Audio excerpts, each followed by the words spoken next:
Welcome to Cosmic Scene with Jill Jardine. I'm your host, Jill Jardine, Masters in Counseling Psychology, longtime astrologer, psychic healer, and yogi. In today's episode, I'm going to discuss why astrology and tracking of the planets is so important for our personal and planetary evolution here on planet Earth. You'll want to stick around for the second part of the episode when I share a healing meditation of golden light.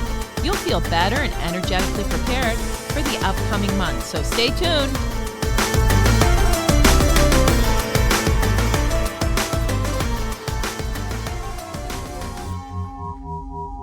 Hey listeners, Cosmic Scene with Jill Jardine is now a radio show broadcasting live on Monday nights at 8 p.m. East Coast time on WATD 95.9 FM, broadcasting to Boston South Shore and streaming live on 959watd.com. So tune in on Monday nights at 8 p.m.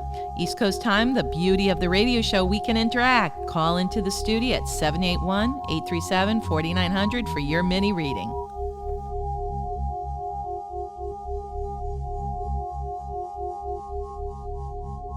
Well, we made it through the eclipse on June 5th, number one in the current series of 3 eclipses during the summer of 2020. We still have the summer solstice solar eclipse of June 21st to look forward to, and another lunar eclipse on July 5th. It's unusual to have 2 lunar eclipses right after one another, and that's what we're having this year. The other strange ecliptic fact about 2020 is that we have 6 eclipses altogether. I hadn't mentioned this in my earlier podcasts. Go back and listen to the 2 on eclipses, the Eclipse in General podcast, and then the June 2020 Eclipse podcast. So the 6 eclipses in 2020 are, we had one on January 10th and just came through that June 5th lunar. We have another lunar on July 5th and November 30th is a lunar eclipse. And then the 2 solar eclipses of June 21st and December 14th, 2020. It's a rarity to have 6 in one year. And as I said, unusual to have lunar eclipses follow each other within a month.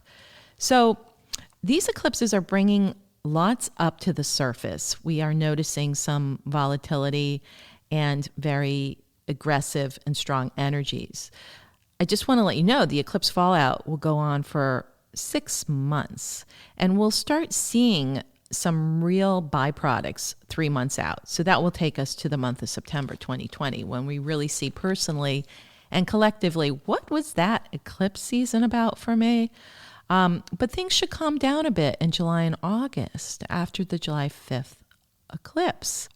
September will be another activating month. There'll be major planets, Saturn and Jupiter, going direct after retrograding for 4 months. And we also have, from the 17th of June through the 25th, 6 planets retrograding at once, which is very unusual. Again, astrologically, all these unusual astrological transits happening in the summer of 2020. Usually there's only 2 or 3 planets going retrograde at a time. So I just want to let you know what to do during this eclipse season of June 5th through July 5th. I'm going to have a whole episode speaking of the July 5th eclipse and the astrology of July, but during this time, practice some restraint around the eclipses especially. Be very prudent with the choices you make. Keep socially distancing. The other thing is not to make big decisions until this eclipse season is over. And I have a lot of clients that always come up and call me and ask me, I'm feeling really weird in my body.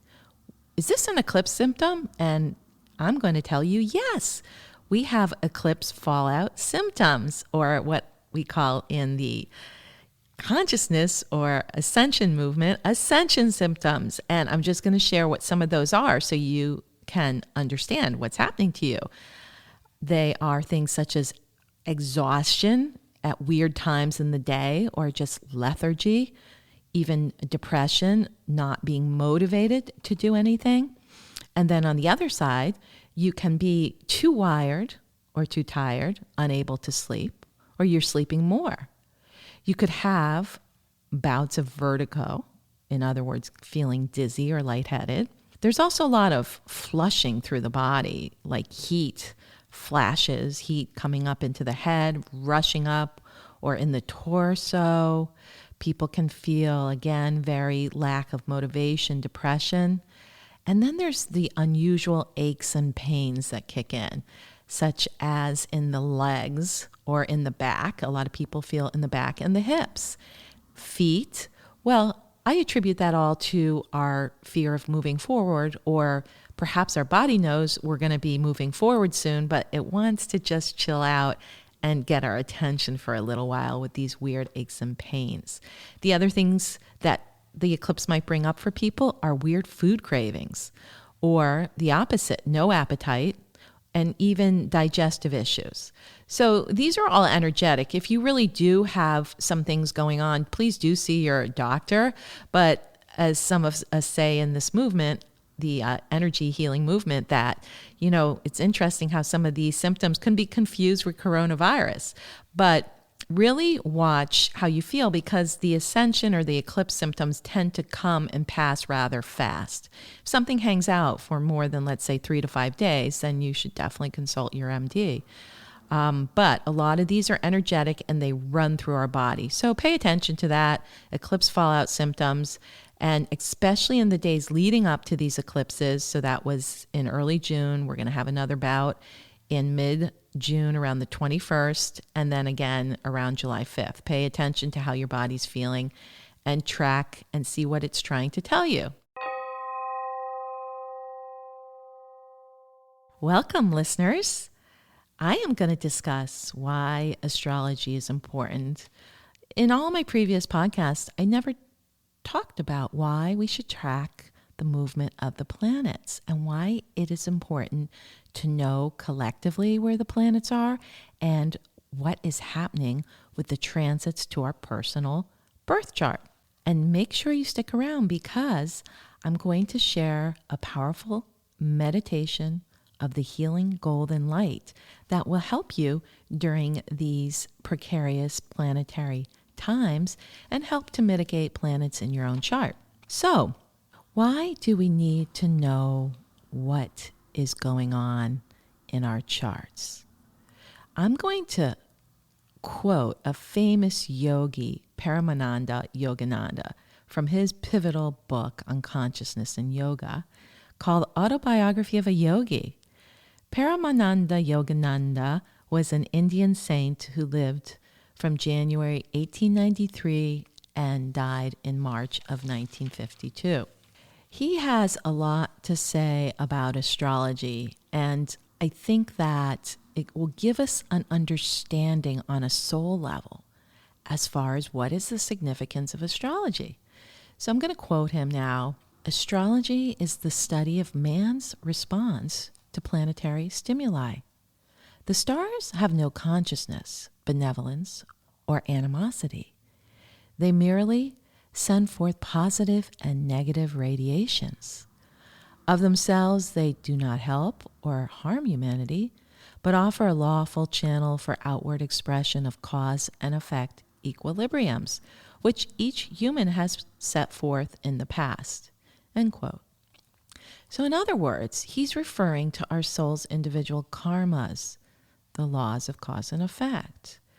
There's actually a certain type of karma in astrology that is addressing. In Sanskrit, it's called Prarabda Karma, and that is specifically the karma that shows up in our astrological chart. And we can work through that by knowing what's happening in our astrological chart, either by transit or in our natal birth chart. And we can mitigate it with certain practices, such as chanting Sanskrit mantras and donating money or food at certain times, or performing other acts of selfless service to help mitigate planetary afflictions. So according to another Indian saint, Sri Swami Shivananda, about Prarabda Karma is that Prarabda is that portion of karma responsible for the present body, that portion of Sanchita Karma which influences human incarnation. Sanchita karma is the full spectrum of karmic debts or credit that we owe as a soul when we come into our lifetime. Prarabda Karma creates circumstances which we are destined to experience in our present lifetime. Prarabda Karma places limitations via our family, our physical body, our life circumstances, relationships, and things like that we are born into, which, as astrologers, we can read through your birth chart and see. Your birth chart is like a map of the soul. But this Prarabda Karma is also known as destiny or fate. In other words, there's certain things we come in with that are fated, and they're our destiny. And I see that a lot as an astrologer. Like, I can kind of see the time period in which someone may marry, if they will marry. I can also see in a chart when they may have children, or if they are indeed destined to have children. So there's a lot of certain things like major life situations when they may experience the loss of somebody important in their life through death, and marriage and other major transitions that are fated. We can certainly see that by looking at somebody's astrology chart. But I want to go back and talk about Paramahamsa Yogananda, because he also refers to transcending our karma as well. In other words, that we're not necessarily limited by our astrology chart and by the planets. So, of course, there are some things, as I mentioned, that are fated, and that they're almost like written in stone, because your soul is like, nope, you have to have this experience of having a child, and you will, and it will happen during this time period in your life. And yes, you have to have the experience of being married and then divorce in order to learn some soul lessons and to build character. So certain of these destined or Prarabda karmas are there for our soul to grow and evolve. But then, as Paramahamsa Yogananda says, there is the ability to transcend our karma by knowing our birth chart. And this is one of my favorite quotes by Yogananda.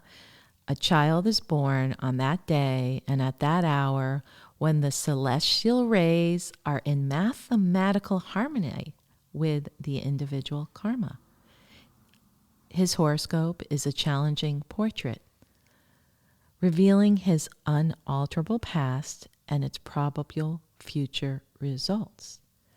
But the natal chart can be rightly interpreted only by men or women of intuitive wisdom, and of these there are few. Very interesting. About transcending one's birth chart or karma, Yogananda says, quote, "The message boldly blazoned across the heavens at the moment of birth is not meant to emphasize fate, the result of past good and evil, but to arouse your will to escape from universal thraldom. What has been done can be undone. You can overcome any limitation because you created it by your own actions in the first place, and you possess the inner spiritual resources which are not subject to planetary expression. The wise person defeats their planets by transferring allegiance to the Creator. When one realizes their unity with Spirit, the less dominated by matter," unquote. So, after deep prayer and meditation, one can get in touch with their divine consciousness. There is no greater power than inward protection. So, in other words, the planets are dictating certain cause and effect outcomes that will present in this lifetime. But by truly connecting to Source, Creator, God, consciousness, Goddess, divine connection, connecting that way to God consciousness trumps the planets. So later I'm going to lead a meditation which will help you connect with this powerful inner light.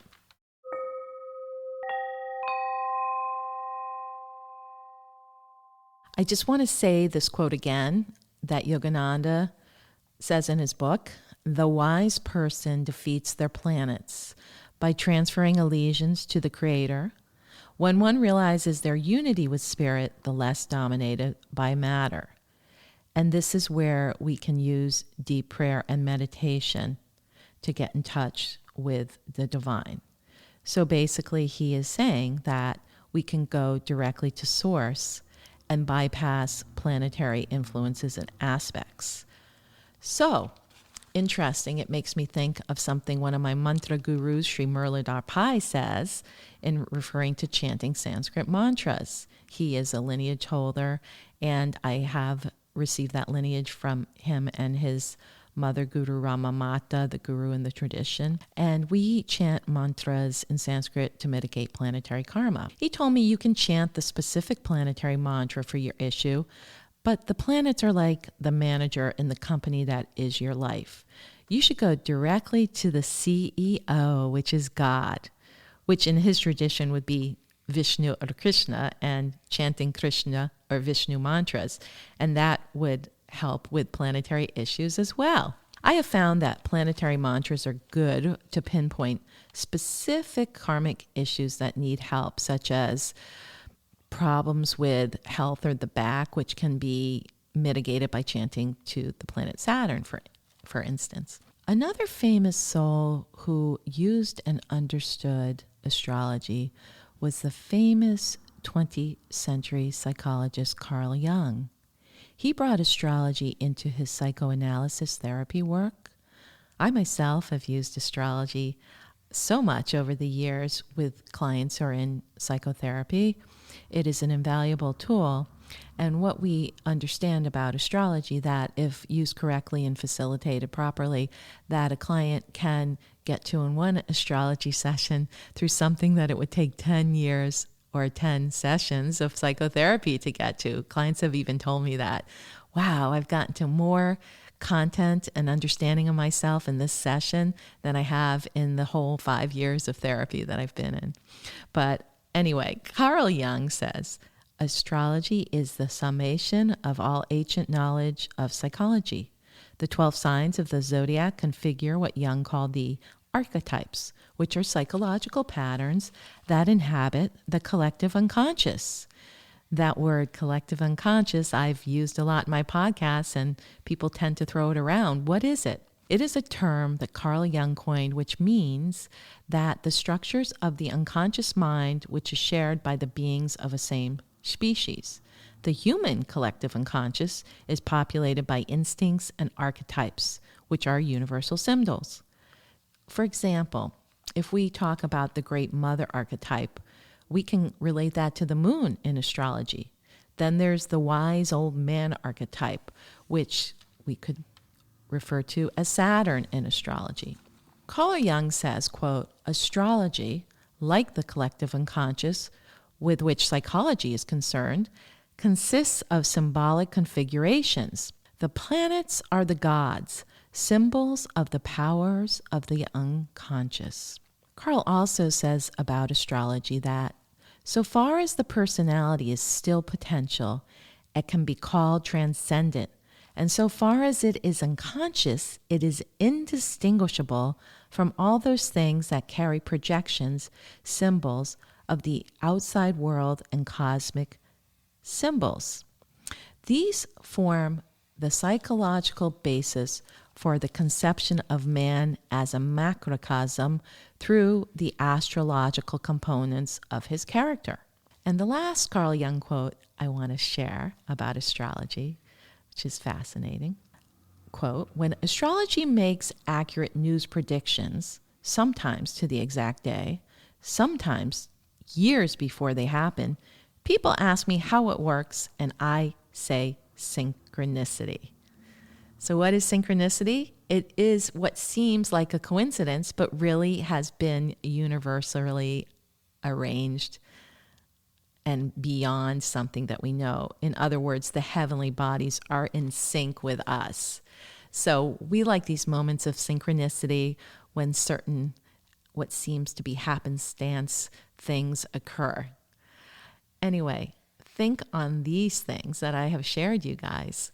A lot of content to absorb and digest. And when I come back, you're going to enjoy the healing golden light, which can help you mitigate any of the fallout from any planetary aspects in your life. So stay tuned.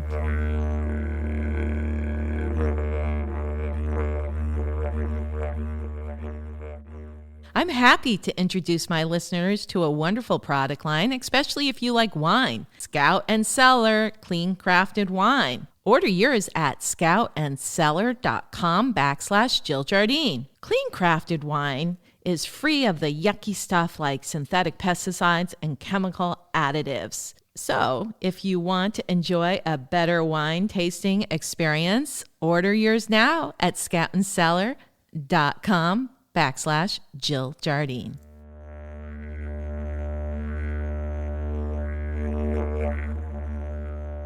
Now we're at the segment of the show where you can relax and receive. Give yourself 10 minutes, find a comfortable place to either lie down or sit to receive this golden healing light meditation. So, finding your place, knowing that it's easy for you to relax and go inside and receive this powerful healing today.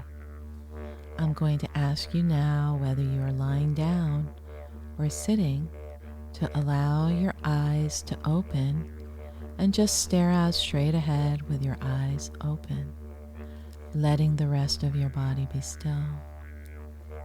Letting the eyes stare open, I'm going to ask you now to look past your eyebrows and find a spot on the ceiling or wall above your head.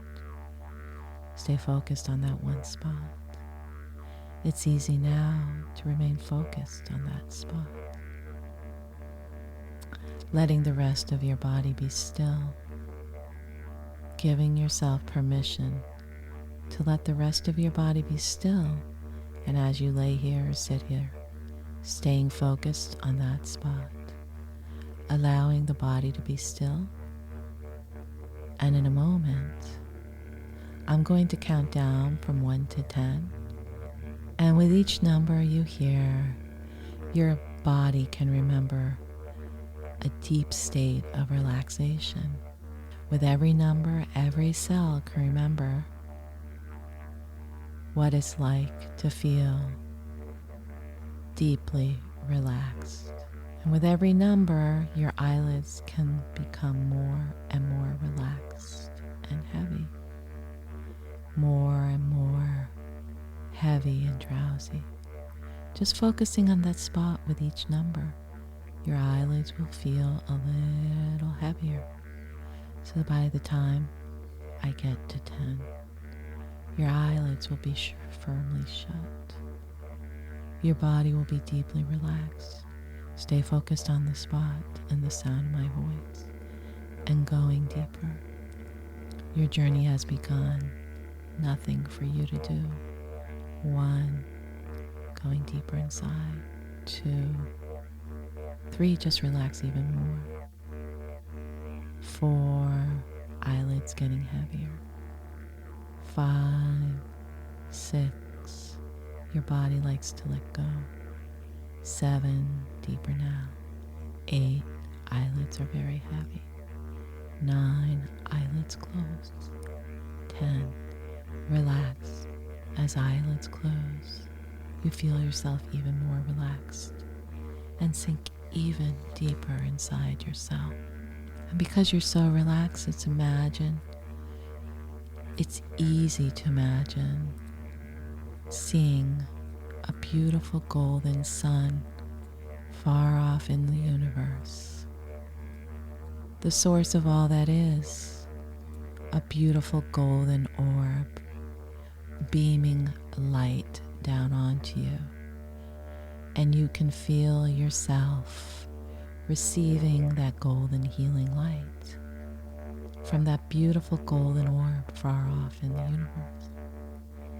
And then you realize that there's a beautiful golden orb, this beautiful healing light, this beautiful healing sun, source of all that is hovering right above your head. And as you breathe, this beautiful golden orb comes through the crown of your head and illuminates the head centers, the third eye center, and the entire head center is infused with the golden healing light, allowing the brain chemistry to receive this fusion of healing light. allowing all the head centers to be lit up by this healing golden light, activating the crown center, the pineal gland, and bringing healing into the eyes, the ears, the cheeks, the mouth, the jaw. The jaw is relaxed. The teeth and tongue in the mouth relax. The chin relaxes. And the golden healing light goes into the throat center, bringing healing into the throat, activating your ability to speak your truth, to speak your wisdom, healing the glandular system there, the thyroid, the parathyroid, healing the throat, the golden healing light in the throat center. And it moves down into the heart. And you feel the infusion of this golden light, feeling so much love for yourself, so much love and connection to your divine self. And your heart receives even more of the golden healing light, feeling it flowing down from the heart into your arms, hands and fingers, warm and tingly as that golden healing energy goes into the palms and fingers as you embrace this healing light. And that continues. And it moves down to the solar plexus, your own sun center. Golden healing light, a beautiful orb in that solar plexus, activating the body's healing generator and bringing healing into all the organs there. The liver, gallbladder, spleen,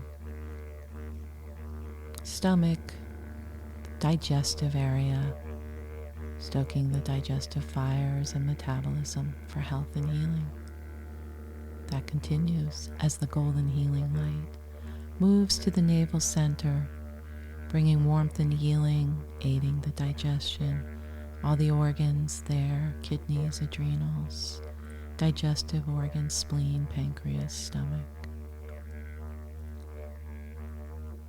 all the intestines, allowing you to digest and assimilate both nutrition and experiences, bringing even more healing into your body.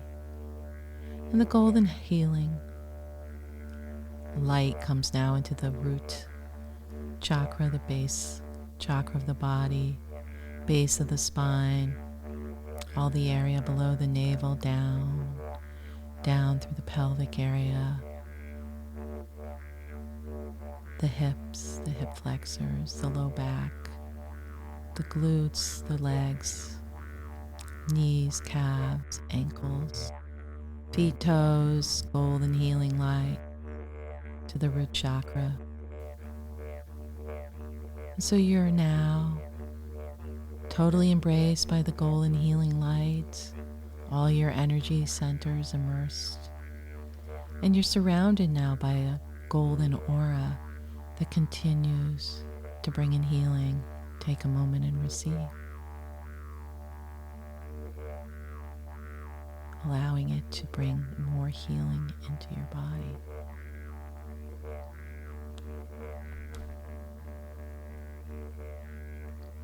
And in a moment, I'm going to count up from 1 to 5. And when I get to 5, you're going to come back into the room, refreshed, relaxed, and able to remember what's transpired. 1, coming back now. 2, 3, maybe moving your arms and your feet. 4, hands, fingers, toes. And 5, open your eyes, coming back into the room, staring at that point on the wall or ceiling, feeling yourself back in your body, refreshed, revitalized, and alive, and welcome back.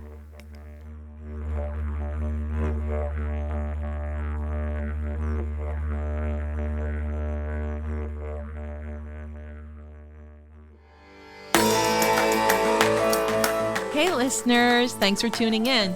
Don't forget to download this podcast and all the other Cosmic Scene podcasts and give them a 5-star review.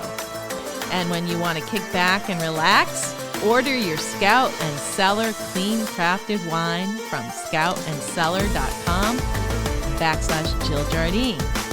This is Cosmic Scene with Jill Jardine signing off, sending golden healing vibrations through the quantum field.